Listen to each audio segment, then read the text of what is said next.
Antes de irmos para o vídeo, não se esqueça de se inscrever no canal e ativar as notificações.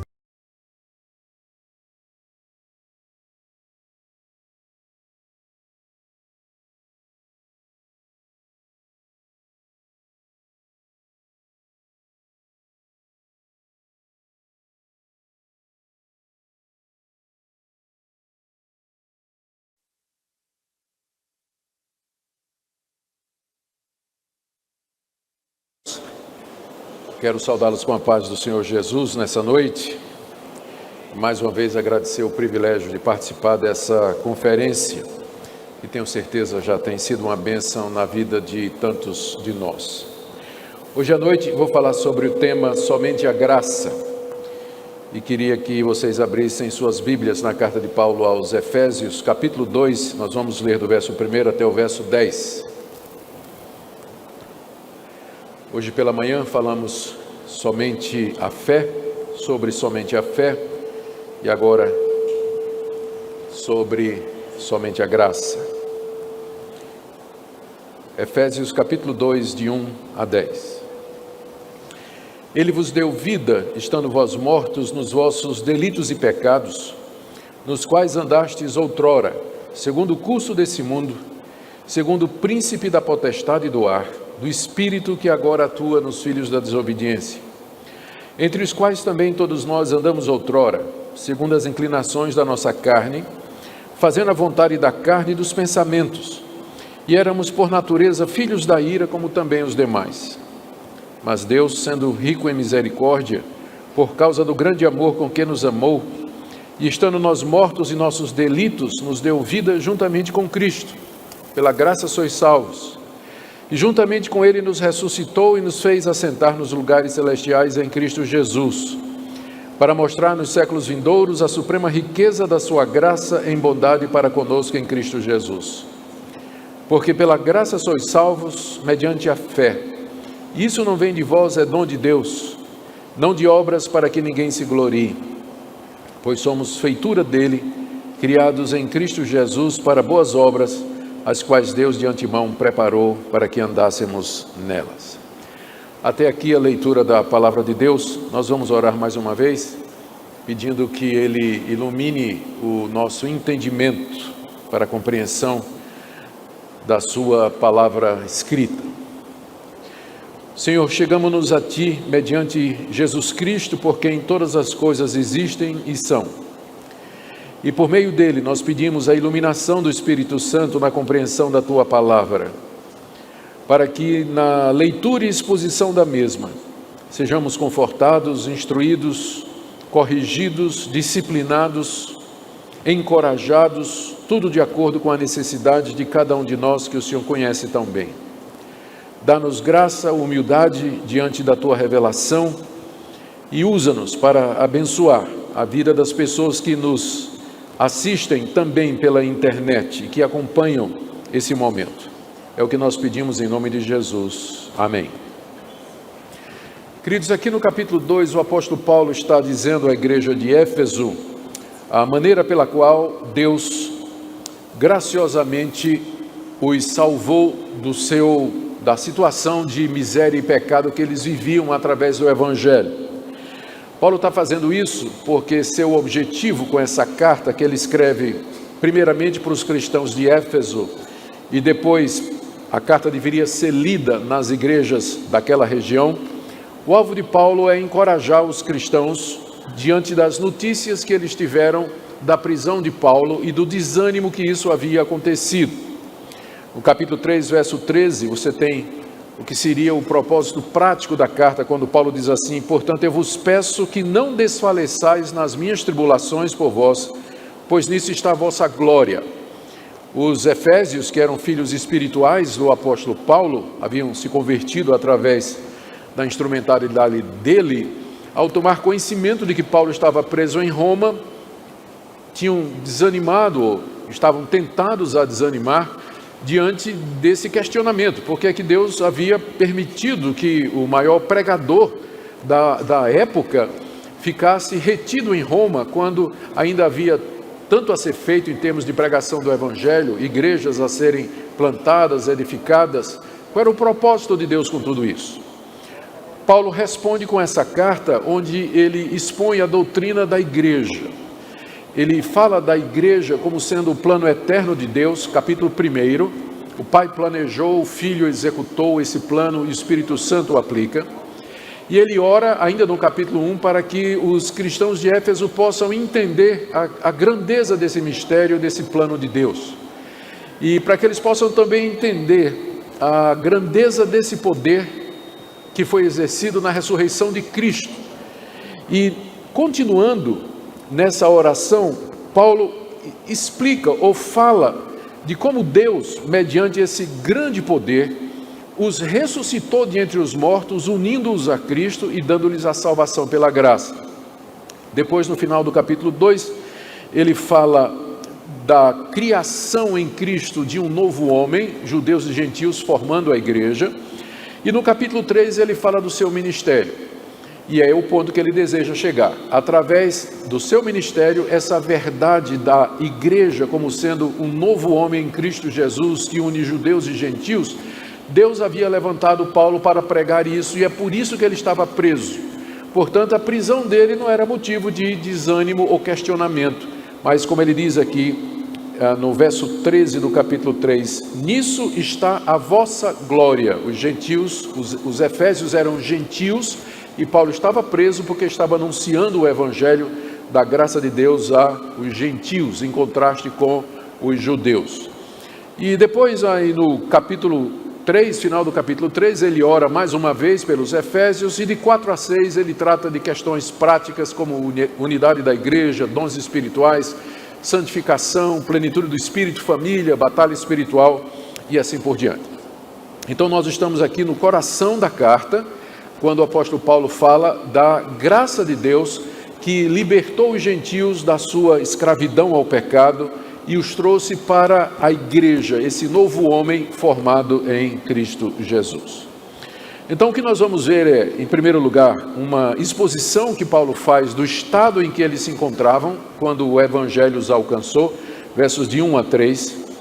Depois a interferência ou a intervenção de Deus na vida deles através da pregação e como Deus reverteu esse quadro tenebroso que está aí pintado do verso 1 até o verso 3. Isso aí que nós falamos vai do verso 4 até o verso 6. No verso 7, Paulo fala qual o propósito de Deus em ter feito tudo isso, e depois de 8 a 10 ele tira 2 ou 3 conclusões que eu quero compartilhar com vocês aqui. A passagem é muito conhecida e é uma das passagens que foi mais usada durante a Reforma Protestante para enfatizar a graça de Deus na salvação, em contrapartida ao mérito humano, ao esforço humano para obter a salvação. O que eu quero chamar a sua atenção em primeiro lugar é a sequência em que Paulo faz isso.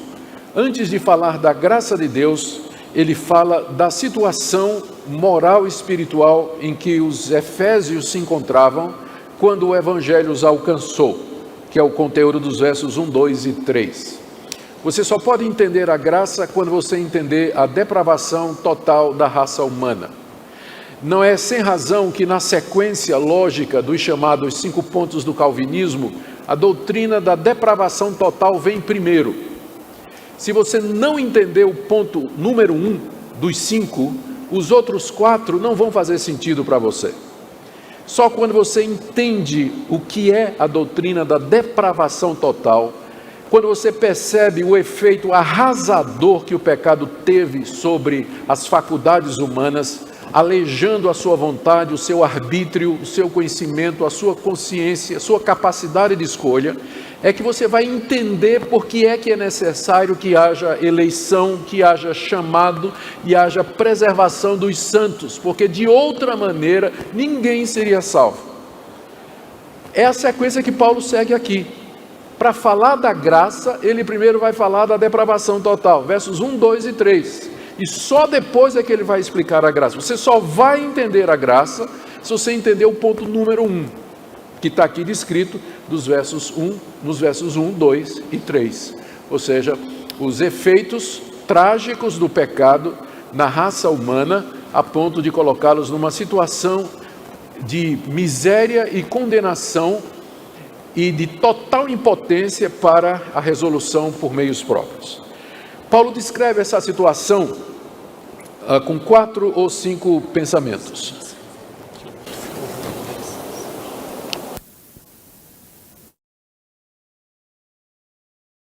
Paulo descreve essa situação com 4 ou 5 pontos que eu quero mostrar aqui. Ele começa no verso 1 dizendo que ele vos deu vida estando vós mortos nos vossos delitos e pecados. Essa expressão, ele vos deu vida, não está no original. Ela aparece, na verdade, só no verso 5. Só que quando os nossos tradutores, eles fizeram a tradução, eles sentiram a necessidade de trazer o verso 5 para o início do verso 1, para poder fazer sentido para nós em português. Literalmente, o verso 23 dá lugar ao capítulo 2, verso 1, porque Paulo está orando para que os efésios entendam o poder de Deus, que se manifestou em Cristo, na ressurreição de Cristo, e quando vocês estavam mortos, vem toda a descrição, ele vos deu vida, só que o vos deu vida só aparece no verso 5. Mas então os tradutores trouxeram para o verso 1, porque eles abriram um capítulo aqui e botaram um subtítulo. Então era necessário antecipar o pensamento de Paulo. Então, eu não estou dizendo que não está na Bíblia, estou dizendo que não está aqui nesse lugar na Bíblia, né? Os tradutores trouxeram do verso 5 para o verso 1, faz todo sentido. Ele vos deu vida, que é o que ele vai dizer no verso 5, estando vós mortos nos vossos delitos e ofensas. A vida que Paulo se refere aqui, não é a vida biológica, é claro, mas é a vida espiritual. Vocês receberam a vida eterna, vida espiritual, vocês se tornaram vivos com relação a Deus, quando vocês estavam mortos nas suas ofensas e pecados. Então, essa é a primeira declaração que Paulo faz sobre o estado em que eles estavam, quando o Evangelho os alcançou e através do Evangelho eles receberam vida espiritual e se tornaram vivos para Deus. Eles estavam mortos, é uma expressão absoluta. Um morto não sente, não pensa, não vê, não cheira, não se arrepende, não crê, não se converte. Morto é morto. Eu sou pastor há 38 anos, 37 anos, e já fiz muito enterro. Não é a parte que eu mais gosto do pastorado, eu lhe confesso. Especialmente quando eu vou ter que participar de uma cerimônia fúnebre de alguém que eu já conheci.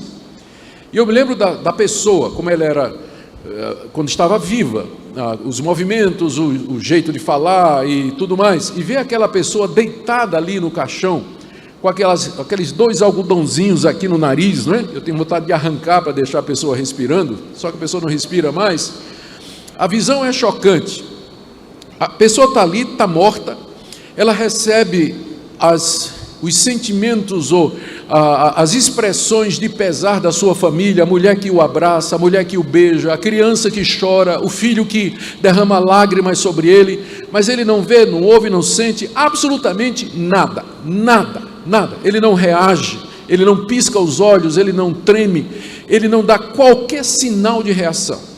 Essa é a figura que Paulo está usando aqui para se referir ao estado em que os efésios se encontravam, e não só os efésios, esse é o estado descritivo da raça humana antes da graça de Deus chegar, para descrever o estado em que eles se encontravam como resultado do pecado.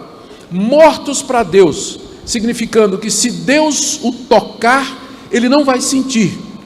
Se Deus aparecer diante dele, ele não vai ver. Se Deus falar, ele não vai escutar.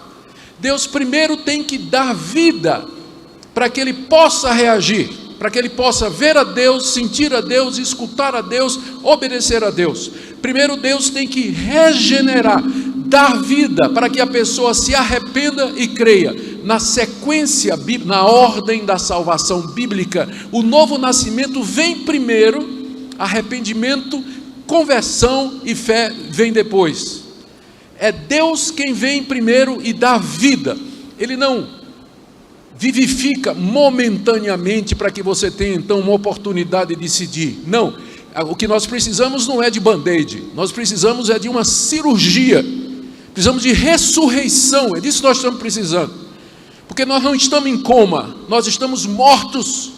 Então tem que ter ressurreição, Então, é isso que Deus faz, e o estado em que nós nos encontramos é de total morte. Um morto não crê, um morto não escolhe, um morto não decide, um morto não se arrepende, um morto não vê o que ele está fazendo, ele não quer a Deus, não deseja a Deus e não ama